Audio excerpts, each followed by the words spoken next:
oportunidad, jóvenes, vamos a hablar de un mediador químico que es la histamina y al mismo tiempo vamos a hablar sobre los fármacos que van a bloquear los efectos de esta sustancia.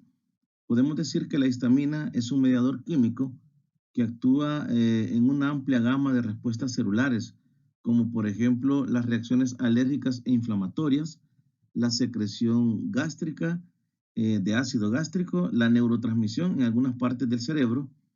Al mismo tiempo, podemos decir que la histamina carece de aplicaciones clínicas, pero los agentes que interfieren en su acción o bloquear sus efectos, en todo caso los antihistamínicos, sí tienen una amplia gama de indicaciones terapéuticas sobre esta amina biógena. Siguiendo con la histamina, podemos hablar acerca de su localización, la síntesis y liberación. Esta amina se encuentra prácticamente en todos los tejidos, pero su distribución es irregular. Hay grandes cantidades en el pulmón, en la piel, el aparato digestivo, lugares donde el interior del organismo se encuentra con el exterior, o sea, porque ahí interviene con el jugo gástrico. También se encuentra en elevadas concentraciones en los mastocitos y los basófilos. La histamina también es un componente de algunos venenos y se detecta en las secreciones de las picaduras de insectos. En cuanto a la síntesis de la histamina, eh, es una amina que se forma por descarboxilación del aminoácido histidina por acción de la histidina descarboxilasa, que es la enzima que se expresa en las células de todo el organismo, incluidas las neuronas del sistema nervioso central, las células parietales de la mucosa gástrica, los mastocitos y los basófilos. En los mastocitos, la histamina se almacena en gránulos formando un complejo inactivo con un anión polisulfatado, la heparina y una proteína aniónica. Si no se almacena la histamina, es inactivada rápidamente por las aminooxidasas. Entonces, dentro del proceso de síntesis y liberación, sabemos que la histamina puede ser la respuesta primaria a ciertos estímulos, pero que en general este autacoide es solo uno de los varios mediadores químicos liberados dentro de los mediadores de la inflamación. Los estímulos que causan liberación de histamina en los tejidos son la destrucción de las células por el frío, las toxinas bacterianas, el veneno de picadura de abejas o los traumatismos. Entonces, la alergia y la anafilaxia también pueden desencadenar la liberación de histamina. Entonces, partiendo de ello, aquí nosotros podemos ver en la diapositiva, pues lo que les decía, que se encuentra en todo el cuerpo y que además también las concentraciones más grandes de mastocitos se localizan en los pulmones, sistema gastrointestinal y la piel. Y cuando un antígeno entra en contacto con la piel o los pulmones o ingresa al torrente sanguíneo de personas sensibilizadas, los mastocitos y los basófilos liberan de inmediato histamina a la sangre. La histamina interactúa con los receptores de membrana en ciertos tejidos para producir lo que llamamos alergia. Ya hablamos de la síntesis, almacenamiento y liberación. También dentro de ese proceso podemos decir que la histamina puede dividirse en dos reservas, una de recambio lento y otra de recambio rápido. Las reservas de recambio lento se localizan en los mastocitos y basófilos y esta histamina es almacenada en gránulos en grandes en estas células inflamatorias. Y la liberación de histamina involucra la degranulación completa de las células, la cual puede ser desencadenada por procesos alérgicos, como hablábamos anteriormente, anafilaxia, destrucción celular por trauma, frío u otros estímulos. Esta reserva se llama de recambio lento porque se requieren varias semanas para repletar los almacenes, o sea, completar el almacenaje luego que ha ocurrido la desgranulación, o sea, que se han vaciado. La reserva de recambio rápido se localiza en las células tipo enterocromafines gástricas y en las neuronas histaminérgicas del sistema nervioso central. Estas células sintetizan y liberan histamina conforme es requerido por la secreción ácida gástrica y la neurotransmisión, respectivamente. A diferencia de los mastocitos y basófilos, las células de tipo enterocromafines y neuronas histaminérgicas no almacenan la histamina. En su lugar, la producción y liberación de esta amina En estas células depende de estímulos fisiológicos. Por ejemplo, en el intestino, la histidina descarboxilasa es activada tras la ingestión de alimentos. Eso hace la diferencia entre las reservas de recambio lento y las reservas de recambio rápido.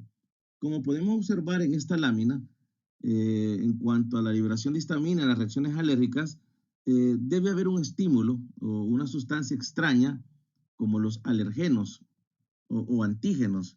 Estos al entrar en contacto con nuestro cuerpo, ya sea por la vía respiratoria o por la piel, ya sea inoculados por algún insecto, estos alergenos van a hacer contacto con los linfocitos B. Estos linfocitos B se sensibilizan y luego activan a la célula plasmática para la formación de inmunoglobulinas tipo E, que es la responsable de las alergias, que son los anticuerpos. Luego que se da la producción de estos anticuerpos, también se da la producción y liberación hacia los mastocitos y basófilos. O sea que ellos tienen una gran afinidad por los mastocitos y basófilos sobre los receptores de la superficie de estas células. Al entrar en contacto, el anticuerpo con estos receptores va a desencadenar un cambio conformacional, o sea, hace un potencial de acción, lo que conlleva a que aumente la cantidad de calcio intracelular en el mastocito y basófilo, y esto va a permitir que haya una ruptura de la membrana y por exocitosis va a liberar los mediadores de la inflamación, principalmente en este caso histamina. Pero no solo va histamina, van triptasas, citocinas, que son interleucinas, quimiosinas, las plaquetas, factor activador de plaquetas, las prostaglandinas, leucotrienos. Y como ustedes ven en el esquema, estos mediadores de la inflamación prácticamente tienen receptores en los vasos sanguíneos y en los músculos lisos de algunas estructuras de órganos y vasos. En este caso, el ejemplo es un vaso arterial, es un capilar.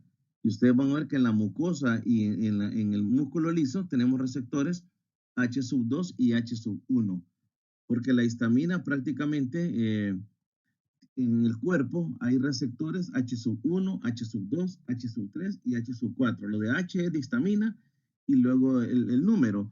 Los sub 1 es de lo que más vamos a hablar en esta clase, que son los que tienen que ver con la alergia. Los sub 2 tienen un papel principal o importante en la secreción de ácido clorhídrico. Entonces, en este caso, va a estimular receptores H1 y H2 que también hay en el capilar, y lo que va a producir es una vasodilatación.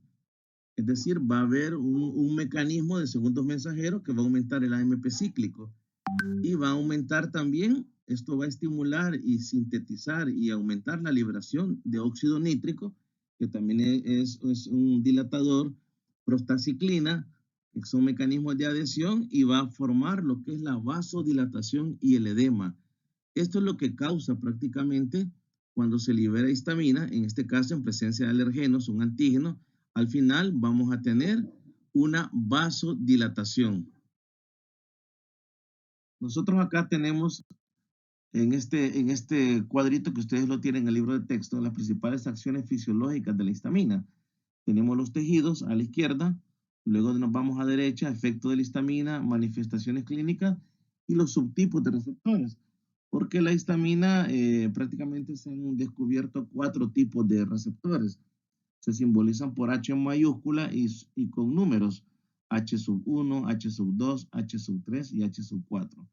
En esta ocasión, de esta plática que tenemos, nos vamos a enfocar sobre el receptor H1, que es el que tiene que ver con los procesos alérgicos o con la liberación de IgE.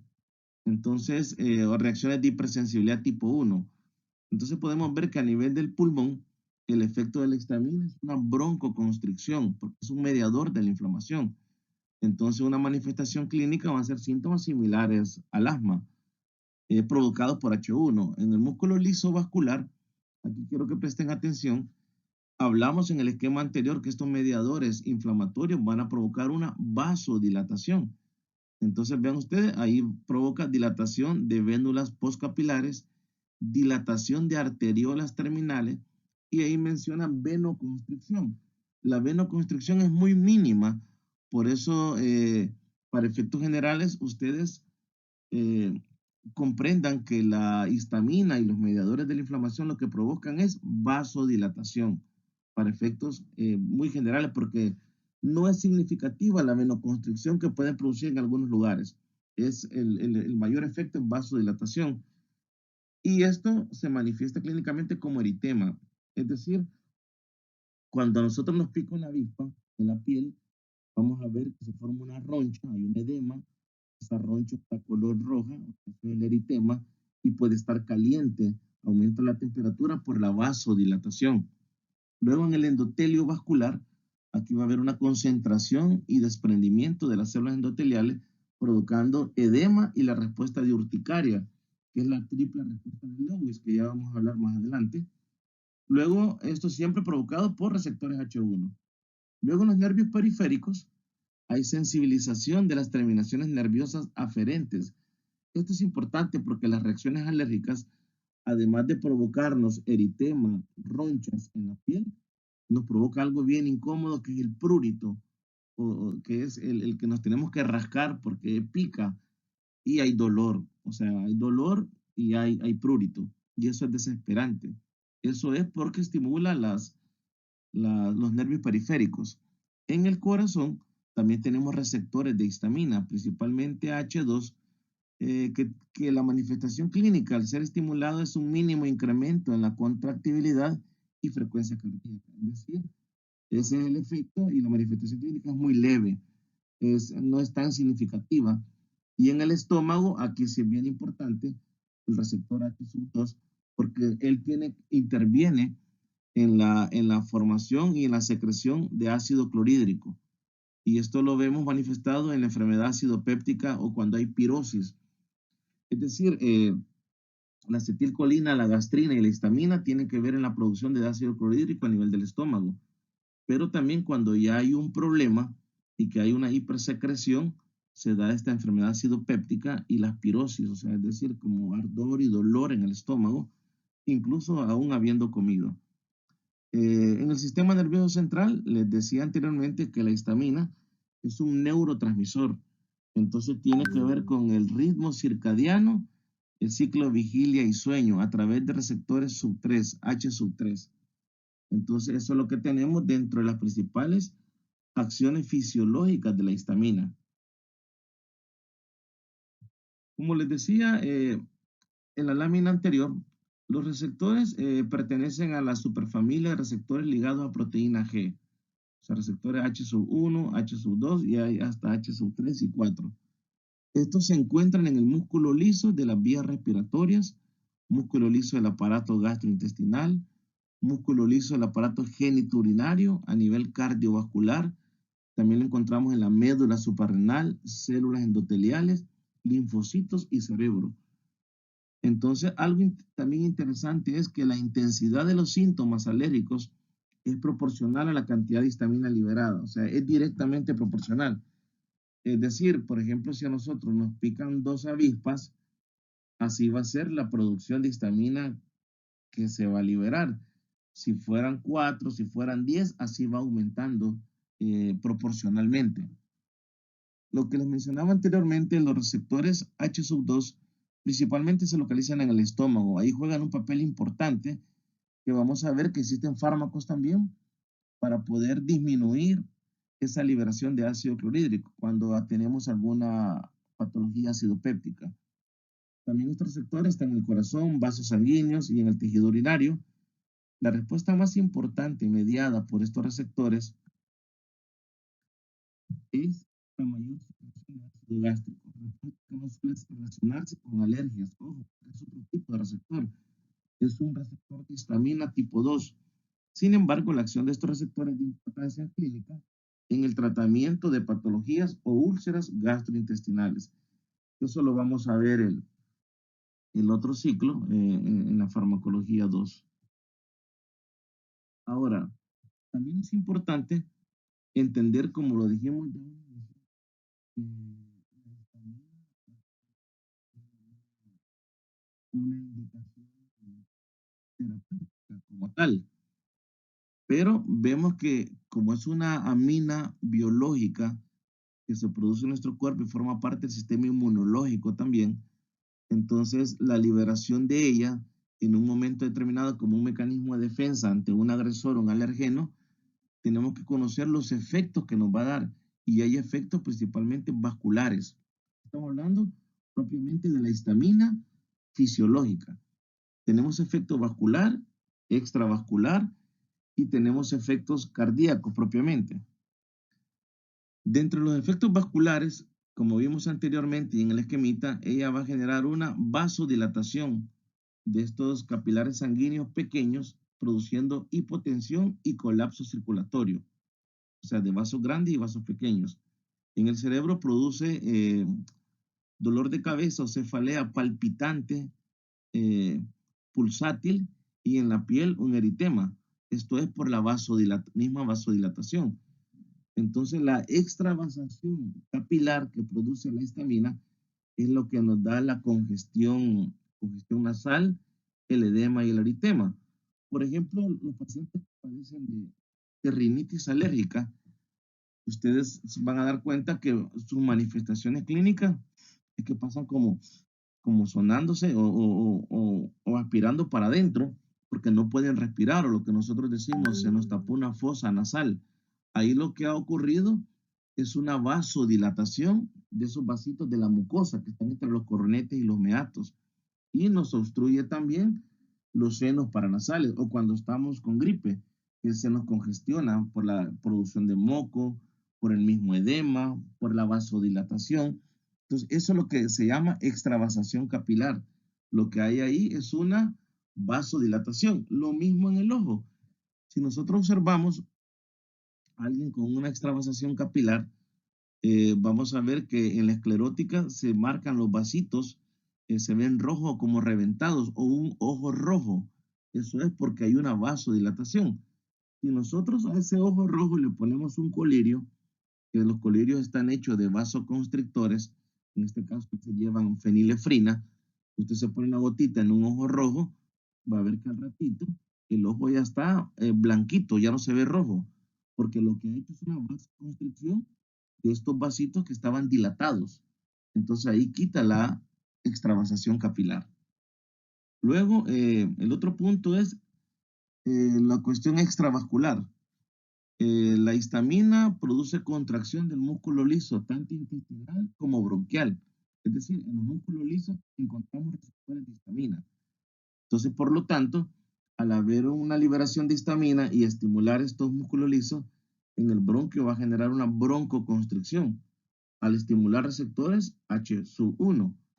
Entonces, debemos de tener claro que personas con enfermedades pulmonares o respiratorias como el asma o como el POC, un enfisema, son particularmente muy sensibles a las acciones respiratorias de la histamina.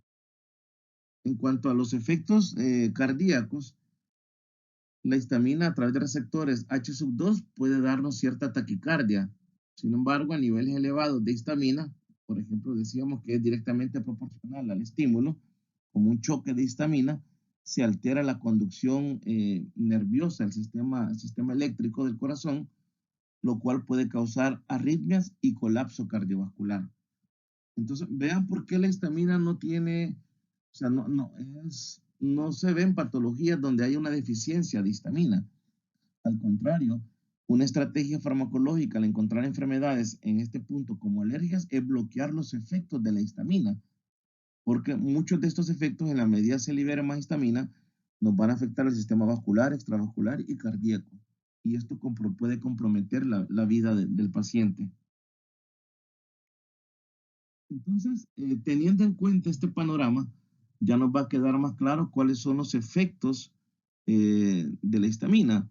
En el sistema nervioso, pues es un estimulante potente de las terminaciones nerviosas sensitivas, en particular las que van a mediar el dolor y el prurito. Dicho efecto es mediado por receptores H1 y es un componente importante de la respuesta urticariana y de las reacciones a las picaduras de insectos. Los receptores H3 presinápticos también intervienen de manera importante en modulación de la liberación de neurotransmisores en el sistema nervioso. Otros órganos donde hay músculo liso, como ya mencionamos, por ejemplo, las embarazadas que sufren reacciones anafilácticas pueden abortar como consecuencia de contracciones inducidas por la histamina, porque el útero es un prolijo, y entonces hay receptores de histamina y pueden responder a ellos. Tejidos secretores, como ya hablamos, en el estómago, prácticamente la histamina es un potente estimulador de la secreción del ácido y en menor magnitud de la pepsina y la gastrina, de la producción del factor intrínseco. Entonces, el efecto es causado por la activación de los receptores H2 en las células parietales del estómago. O sea, recordemos que este efecto secretor o productor de ácido clorhídrico en el estómago no es por receptores H1. Los H1 tienen que ver con alergias. Aquí son por receptores H2 de histamina. Cuando hablamos de la triple respuesta que produce la histamina, es si nosotros pudiéramos hacer en un laboratorio, hipotéticamente antes se hacían algunos animales, pero ya hay estudios de que al administrar una inyección intradérmica de histamina a un mamífero causa una respuesta característica que incluye rubor, que es lo rojo, edema, la inflamación, y eritema, que es rojo con calor, descrita por primera vez ya hace tiempos. El efecto comprende la intervención de tres tipos de células: células del músculo liso en la microcirculación, en el endotelio capilar o en las venillas y terminaciones sensitivas. Eso es lo que está estimulando que vimos en el primer cuadro, los estímulos de la histamina y las manifestaciones clínicas. Entonces, en el sitio donde se inyectó la histamina aparece una zona, o donde nos picara un insecto, aparece una zona de enrojecimiento donde es producto de una dilatación de vasos finos, seguido a corto plazo por una roncha edematosa y un eritema rojizo irregular alrededor de la roncha. Y aunado a esto, hay prurito. Y eso hace que nosotros nos rasquemos y nos lastimemos o laceramos la roncha, y esta produce líquido y nosotros podemos contaminarnos por nuestras uñas que están contaminadas. Dentro de los usos clínicos y toxicidad de la histamina, como dijimos anteriormente, en la actualidad no tiene otra aplicación en los seres humanos. No te venden histamina como tal para tratar un paciente. O sea, en los laboratorios de función pulmonar es que se ha utilizado la histamina en aerosol como prueba de provocación de la hiperreactividad bronquial. Todos los efectos de laboratorio.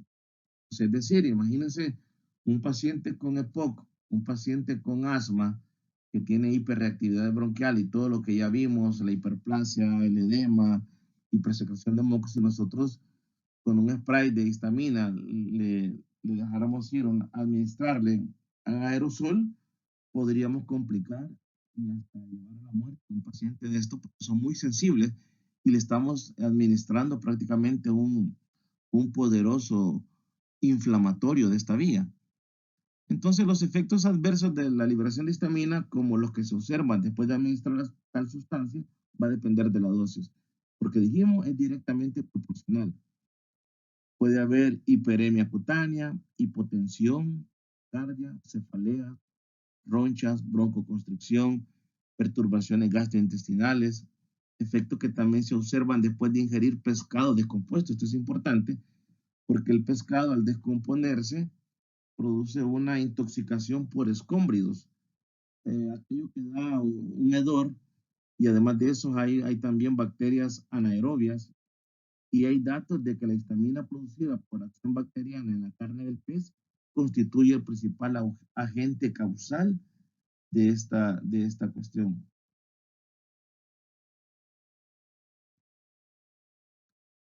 Aquí es solo para que cuando daba esta presentación presencial, para que se relajara, vean, este es uno de los mamíferos más inteligentes que hay dentro del reino animal. Y esto fue un espectáculo allá en Valencia, en un acuario. Y yo nunca había tenido la oportunidad de estar cerca de estos animalitos, y es precioso. Ellos salen acá a saludarlo a uno para que uno les aplauda y luego regresan con sus entrenadores a seguir el show. Es una cosa muy bonita. Bueno, hasta ahorita hemos hablado prácticamente de la histamina como una amina biológica como una sustancia endógena, como un ligando endógeno, también es un neurotransmisor, y el papel que ella tiene en todo el cuerpo a través de los diferentes receptores, aunque hemos o estamos haciendo énfasis en la parte más que todo de tipo alérgica. Entonces, aquí este esquema lo que trato de representarles es que la parte que está a la izquierda inferior forma lo que se llamaría la barrera hematoencefálica, y lo que está a la derecha y superior sería ya el sistema nervioso central. Entonces, si ustedes ven dentro de la barrera hematoencefálica, ustedes van a ver algún personaje acá en este dibujito. Aparecen por ahí los mastocitos y los basófilos, dos células, están a la orilla de la barrera. Y luego aparece el fármaco eh, que sería el que tiene forma de hongo. Y ustedes van a ver que tanto el basófilo como el mastocito está liberando gránulos. Y estos gránulos son estos mediadores de la inflamación, como puede ir ahí la histamina. Si ustedes se observan, estas bolitas oscuras que se ven porque está en blanco y negro, prácticamente de la histamina van dirigidas a receptores de histamina que están prácticamente en el epitelio de esa barrera hematoencefálica a ocupar su sitio de acción, donde está su receptor. Entonces, nosotros al poner el fármaco va a generar como una competencia por ese sitio activo con el mediador de la inflamación. Es decir, si nosotros damos el fármaco de una manera profiláctica, podemos llegar a los receptores y en esta figura deberíamos ocupar su sitio activo. En el momento que se liberaran por una descarga o una cascada alérgica y que se activa lo que hablamos de los anticuerpos y se da la desgranulación de los mastocitos, en el momento que se liberan estos mediadores en cuenta la histamina, ya no podría hacer efecto porque el fármaco está ocupando el sitio activo de su receptor respectivo, como sería aquí el receptor H1 o HSU1. Entonces, y luego podemos ver que allá dentro del sistema nervioso central, la histamina también juega un papel muy importante como neurotransmisor. Entonces, para entender un poquito esto, vamos a hablar un poco de los estados en los que se encuentran estos receptores HSU1. Por ejemplo, está en estado inactivo y estado activo. En este diagrama, en la figura superior que está simbolizada como A, aparece el receptor HSU1 acoplado a una proteína G eh, que está en estado inactivo, y luego también puede pasar a estado activo, que es la manera endógena o homeostática en que se mantienen estos receptores cuando no hay ningún evento que desencadene que se libere la histamina. Entonces se mantienen en equilibrio tanto el estado inactivo como el estado activo de los receptores HSO1. En la parte B, que es la de abajo, aquí si ustedes observan en medio de los receptores aparece la histamina como agonista, es decir, como la sustancia que va a ejercer una acción en el receptor, la que tiene un principio activo. Entonces, la histamina como tal, si un ligando endógeno agonista, ustedes van a observar que ella tiene una gran afinidad por el receptor en estado activo. Y ustedes pueden ver en medio donde aparece agonista histamina, aparecen unas flechitas. Entonces vean que la flecha va de izquierda a derecha, es el predominio, la afinidad que tiene la histamina sobre el receptor de histamina HSU1, pero en estado activo. Al mantenerlo activo y tener contacto ella con ese receptor, es donde se van a dar todas estas reacciones urticarianas, es la que acabamos de describir.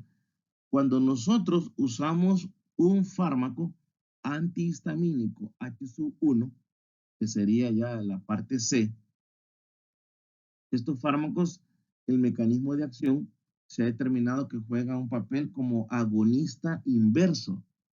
¿Por qué agonista inverso?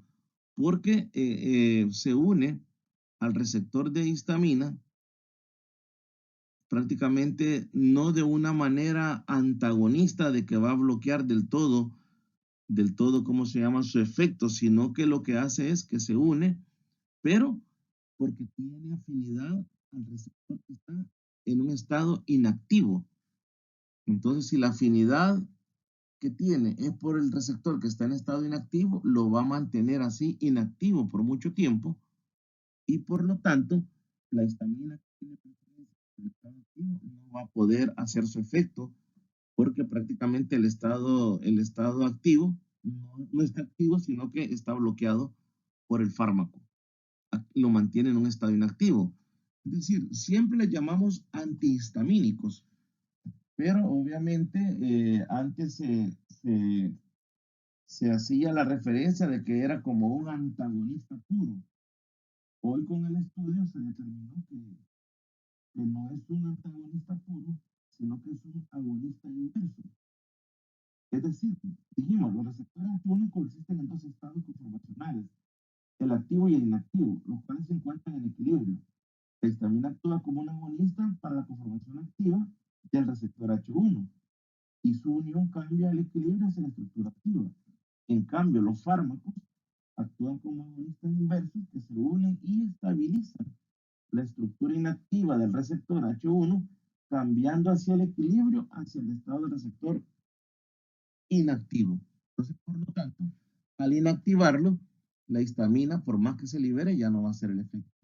Este es el mecanismo de acción prácticamente que nosotros tenemos de la histamina.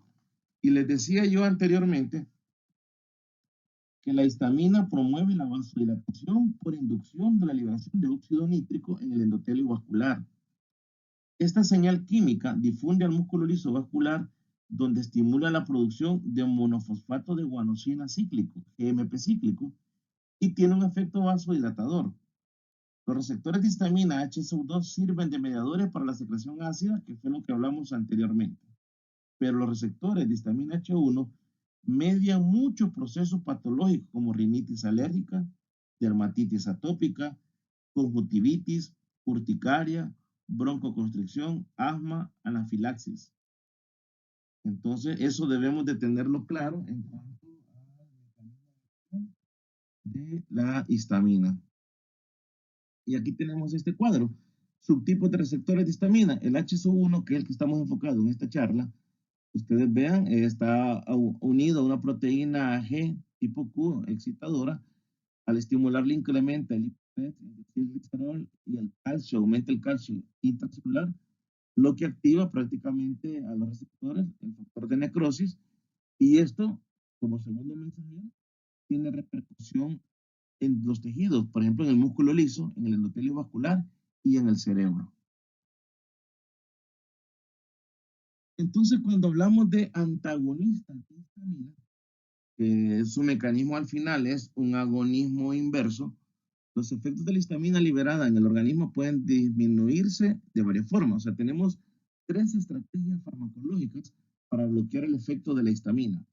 La primera es un antagonismo fisiológico, es decir, ocupando adrenalina o epinefrina.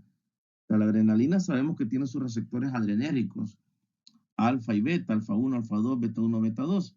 Pero aquí, muy particularmente, de manera endógena, la adrenalina actúa en el músculo liso en forma contraria como lo hace la histamina, pero en diferentes receptores. Es decir, a pesar de que la adrenalina tiene sus receptores adrenérgicos, también tiene injerencia o afinidad sobre los receptores de histamina H1. Entonces, en una anafilaxia, principalmente damos adrenalina. La segunda estrategia farmacológica es usar inhibidores de la liberación. O sea, es decir, aquí estamos hablando prácticamente inhibidores de la degranulación. Estos van a disminuir la degranulación de mastocitos, que es consecuencia de los factores inmunitarios desencadenantes por la interacción del antígeno eh, con el anticuerpo IgE. Al parecer poseen este efecto el cromolín y el nedocromil y se utilizan para tratar el asma. Pero ya lo vimos en la taller de manera profiláctica, o sea, no se dan cuando el paciente está en crisis de asma. Ahí necesita un broncodilatador. No vamos a usar esto para el asma porque no vamos a detener una crisis, se nos puede morir siempre el paciente. Estos se usan cuando el paciente asmático no está en crisis, sino que de manera profiláctica. Y la tercera estrategia, es de lo que vamos a hablar más ahora, son antagonistas de receptores de histamina. Estos constituyen el tercer recurso o tercera estrategia para disminuir las respuestas mediadas por la histamina. Entonces, aquí está este cuadrito reafirmando las tres estrategias. Por ejemplo, al haber una anafilaxia, se va a administrar un antagonista fisiológico para contrarrestar los efectos patológicos de la histamina, que es adrenalina. Fíjense bien, en anafilaxia. Anafilaxia estamos hablando que hay un angioedema, esto en minutos, y se le está cerrando la vía aérea al paciente. No solo hay roncha, no solo hay vasodilatación, no solo está caliente el paciente, sino que se le está cerrando la vía aérea y puede terminar con un paro respiratorio. Aparte de eso, que también recordemos que dependiendo de la cantidad de histamina para que llegue una anafilaxia, que esto es mortal, hay gran cantidad de mediadores liberados y va a llevar a hipotensión y a un problema de falla cardíaca. Entonces aquí no vamos a pensar en clorfeniramina, loratadina, no, vamos a dar adrenalina.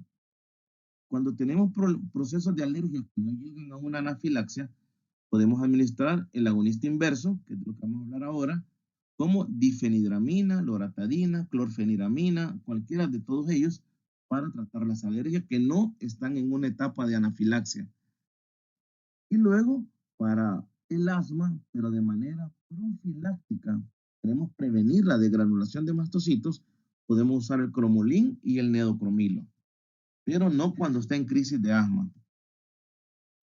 Dentro de los antagonistas H1, estos son fármacos que tienen o que bloquean las acciones de la histamina porque ya vimos que prácticamente el fármaco va a tener actividad por el estado inactivo del receptor. Entonces lo va a mantener inactivado. Entonces, de esa manera antagoniza las acciones de la histamina. Entonces se describen como antagonistas competitivos reversibles. Fíjense bien acá. Este es otro parte del mecanismo de acción siempre digo. Se describen como antagonistas competitivos reversibles. Pero sabemos que lo que hacen es un agonismo inverso. Aunque actualmente algunos de ellos, en los estudios que se hicieron, glicina, loratadina, son realmente agonistas inversos de los receptores H1, ya que inhiben la activación constitutiva del receptor y lo estabilizan en su forma inactiva. O sea, por eso es que es válido llamarles antagonistas, antagonistas, pero competitivos, reversibles de los receptores H1, o llamarles agonistas inversos, o fármacos que van a estabilizar prácticamente al receptor en su estado inactivo. Eso es válido. Entonces, dentro de la clasificación de los antihistamínicos, tenemos que hay antihistamínico H1 clásicos y antihistamínico H1 de segunda generación. A los clásicos también se les llama de primera generación. Dentro de la farmacocinética, los de primera y segunda generación se diferencian por sus efectos sedantes relativamente potentes de muchos de la primera generación, que además tienen mayor capacidad de bloquear receptores del sistema nervioso autónomo, cosa contraria que no pueden hacer los de segunda generación. Entonces, los de segunda generación se les considera menos sedante. Eh, Algunos autores consideran que los de segunda generación son no sedativos y los de primera generación son sedativos. Pero cuando uno empieza a investigar y estudiar la fisiología de esto, y cuando también tratamos pacientes, vemos que clínicamente le podemos dar a un paciente un fármaco no sedativo, que sería de segunda generación, como loratadina, por ejemplo, y muchas veces hay pacientes que son bastante sensibles, que les puede dar un poquito de sueño, pero no sedarlos como lo seda los de primera generación. De hecho, aquí vamos a ver, el Golan menciona algunos antihistamínicos que prácticamente porque está limitado el efecto sedante, prácticamente ellos están permitidos a los pilotos que manejan aerolíneas. Y dentro de estos son antihistamínicos de segunda generación H1, como loratadina, deloratadina y fexofenadina. Son los únicos serían loratadina, desloratadina y fexofenadina. De ahí los demás, a pesar que sean de segunda generación, no están permitidos en estos pilotos porque, lo que les decía, puede dar en alguno de ellos algún poquito de sedación. No como lo hacen los de primera. Los de primera sí se les considera, porque ya vamos a hablar el efecto, que son sedantes. De hecho, muchos antihistamínicos de primera generación se utilizan clínicamente a pacientes que padecen de insomnio para no estarle dando medicamentos como benzodiazepina, que son adictivos y todos los efectos que llevan. Yo puedo darle a un paciente que padece de insomnio perfectamente antihistamínicos de primera generación, no porque tenga alergia, sino por aprovechar el efecto sedante que ellos producen y obviamente se lo voy a dar o se lo voy a indicar que se lo tome cuando ya se vaya a acostar. Por supuesto que alguien que trabaja como los pilotos o trabaja de noche o trabaja con equipos peligrosos para su vida o para terceros y le voy a recetar un medicamento antialérgico o antihistamínico, no le voy a dar de primera generación, le voy a dar de segunda generación. Y de preferencia podrían ser estos tres que aparecen, que son los autorizados para los pilotos. Pero puedo usar otro que probablemente a mi paciente, como lo voy a estar monitoreando, no le dé sueño. De hecho, hay pacientes que son tan fuertes que bien raro, pero que a algunos de primera generación no les da mayor sedación, pero a otros sí. Entonces, eso quiero dejarlo claro. Todos estos fármacos son los antihistamínicos de primera y segunda generación. Se absorben con rapidez una vez administrados y alcanzan concentraciones máximas en sangre en 1 a 2 horas. Tienen una distribución muy amplia y los de primera generación, fíjense bien, penetran con facilidad el sistema nervioso central. Algunos de ellos se metabolizan por sistemas microsómicos hepáticos, algunos de segunda generación por el sistema CYP3A4 y con ello presentan interacciones importantes con otros fármacos. Recordemos que la citocromo 3A4 es el equipo enzimático responsable de casi el 70% de todos los fármacos que el ser humano consume. Ahí se metabolizan. Entonces, cuando damos de segunda generación, hay que tener cuidado si el paciente está tomando otro tipo de fármacos, como el ketoconazol, que también se metaboliza ahí. Algunos de segunda generación tienen una acción más duradera. Esto es importante también, que son de los cambios.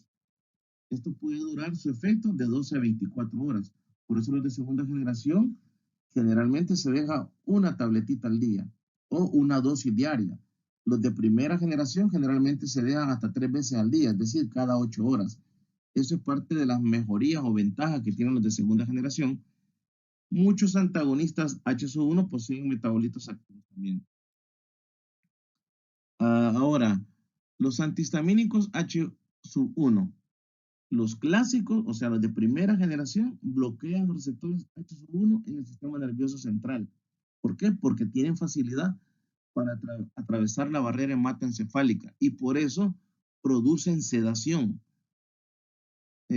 Su acción no es completamente selectiva. Esto es importante también.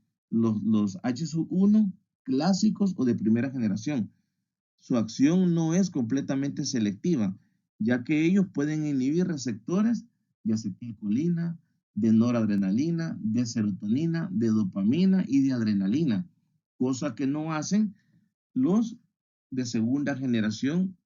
No intervienen con otros receptores que no sean de histamina. Entonces, los de segunda generación se les considera no sedantes, son más selectivos por sus receptores H1 y no atraviesan la barrera hematoencefálica. Los antihistamínicos H1 tienen propiedades antialérgicas. Los clásicos, fíjense bien, los clásicos o los de primera generación, al poder tener esa facilidad de atravesar la barrera hematoencefálica y de tener una selectividad mayor por otros receptores que no son de histamina, eso les da ciertas propiedades, por ejemplo, antieméticas, o sea, contra el vómito, anticinetóxicas contra el vértigo en movimiento y antivertiginosas también. Entonces, o sea, sirven para las náuseas, para los vómitos, para el vértigo en movimiento y los mareos normales que puedan suceder. Esto solo lo hacen los de primera generación, porque atraviesan la barrera hematoencefálica y porque ahí, como a nivel central, pueden bloquear receptores de otros neurotransmisores, cosa que no hacen los de segunda generación. Los de segunda, aquí el libro dice no atraviesan, eso es para efecto bien general, pero lo pueden atravesar de una manera muy mínima que no es significativo. Entonces no es significativo el que ellos puedan primero, la baja penetración del sistema de los antihistamínicos de segunda generación se debe a algunas características, y ya mencionamos algunas. Son compuestos que se encuentran ionizados ante el testosterona, por lo cual no tienen compatibilidad a través de la membrana.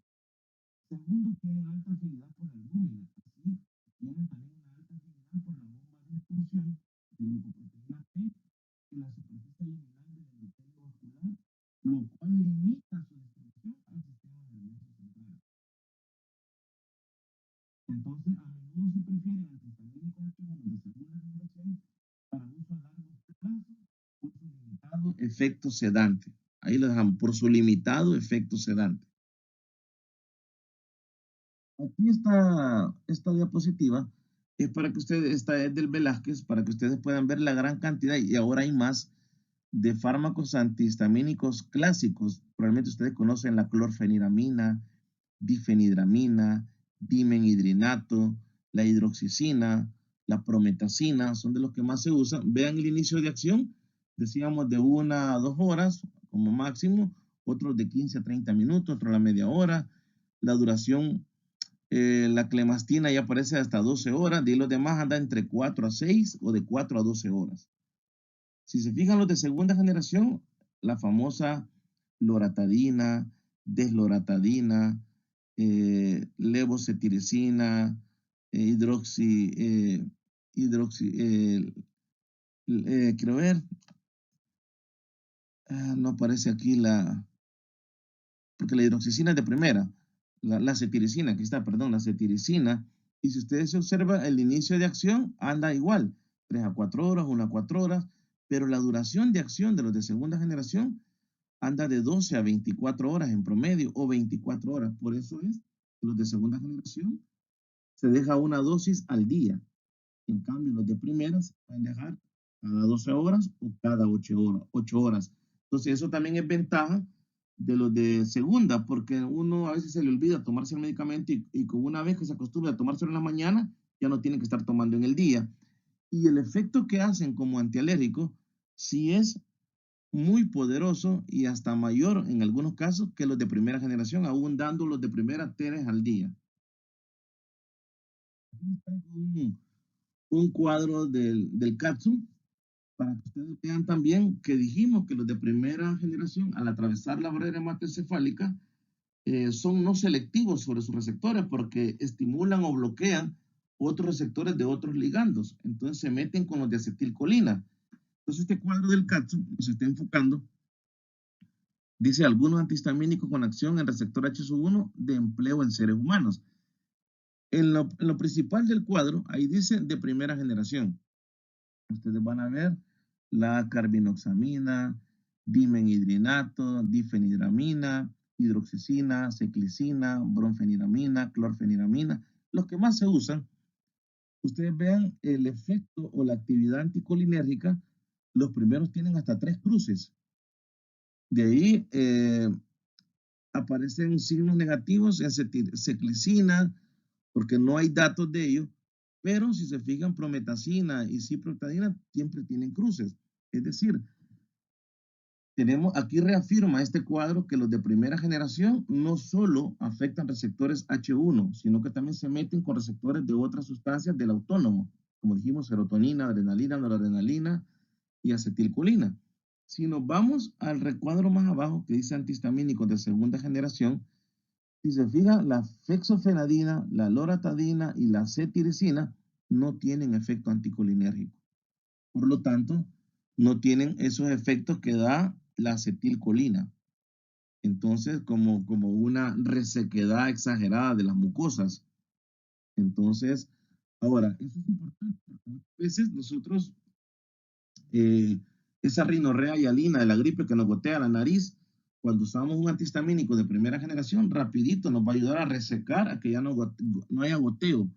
Con los de segunda generación lo vamos a lograr, pero va a ser probablemente un poquito más lento porque no es por efecto anticolinérico, pero también puede generar una resequedad que no va a ser igual que la que generan los de primera generación, porque los de primera generación eh, sí tienen un efecto anticolinérico y los de segunda no. Entonces, dentro de las indicaciones clínicas, aquí es bien importante.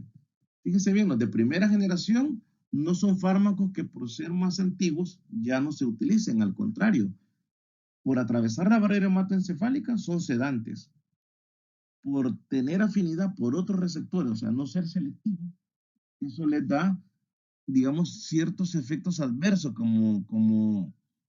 porque está tocando otros sectores que aquí los vamos a utilizar como efectos terapéuticos, porque los de primera generación sirven como antivertiginoso, anticinetosis, antináuseas y antiemesis.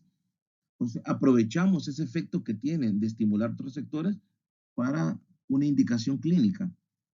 No así los de segunda generación. Los de segunda generación, al tener un limitado acceso al sistema nervioso central por la barrera hematoencefálica, porque se unen más a la albúmina y por la... Entonces, prácticamente estos también no tienen, estos son selectivos a sus receptores, no estimulan receptores de otros ligandos. Entonces, no podemos dar una loratadina para la náusea, para el vómito, para el vértigo, sino que son los de primera. Dentro de las indicaciones clínicas, se usan con frecuencia en reacciones alérgicas agudas, urticaria, fiebre de heno, picaduras de insectos, rinitis, dermatitis, debido a su sedación inherente, se utilizan como auxiliares para inducir el sueño o para aliviar el mareo por movimiento, como el Dramamine, que es dimenhidrinato. Algunos como clorpromacina, prometacina, son extremadamente eficaces para reducir las náuseas y el vómito. La prometacina incluso para esa náusea y vómito pre y postoperatorio. Se utiliza también como ansiolítico, pero es un antihistamínico. Por su capacidad de secar secreciones nasales, lo que les decía, los anti-H1 suelen encontrarse en antigripales y jarabes para la tos. Los más utilizados son clorfeniramina, bromfeniramina y doxilamina. Los efectos secundarios más comunes incluyen somnolencia, sedación, serostomía, que es sequedad de la boca. Dentro de los H1 es por efecto anticolinérgico. También pueden dar hipotensión, taquicardia, anorexia y retención urinaria. Ya vimos todo eso. Dentro de las estrategias terapéuticas en alergia, pues tenemos el mecanismo y tenemos el tratamiento. El alergeno, evitar el alergeno, es parte de una estrategia. Si nosotros tenemos pacientes asmáticos con el poco, muy alérgicos y sabemos a qué son alérgicos, pues tratar que no se expongan a este desencadenante de la crisis. Eso es importante. Por ejemplo, al polen, al polvo, donde hay pintura, donde cargan baterías de carro, ese plomo, todo eso puede, o la aspirina, los peluches, el pelo de gato, de perro, tener aves, todo eso puede generar una crisis en estos pacientes. También tenemos las vacunas anti-IgE, porque van a evitar esta síntesis de anticuerpos. También tenemos estabilización de mastocitos como tratamiento para la degranulación de ellos, o sea, poder bloquear la degranulación. También tenemos antagonistas H1 y antileucotrienos para bloquear directamente los mediadores inflamatorios. Ya vimos en los antileucotrienos, Montelukast, Afirlukast y los anti-H1 que tenemos de primera y segunda generación. Y también ya en un proceso de síntomas clínicos un poquito más marcado, ya podemos usar antiinflamatorios como los corticosteroides, ¿verdad? Rinitis alérgica, asma, eczema, acompañados con los antihistamínicos. Y ya para terminar, interacciones farmacológicas con antihistamínicos, lo que les decía.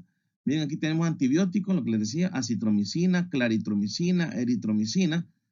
Esto aumenta las concentraciones plasmáticas de loratadina mediante la inhibición del metabolismo hepático.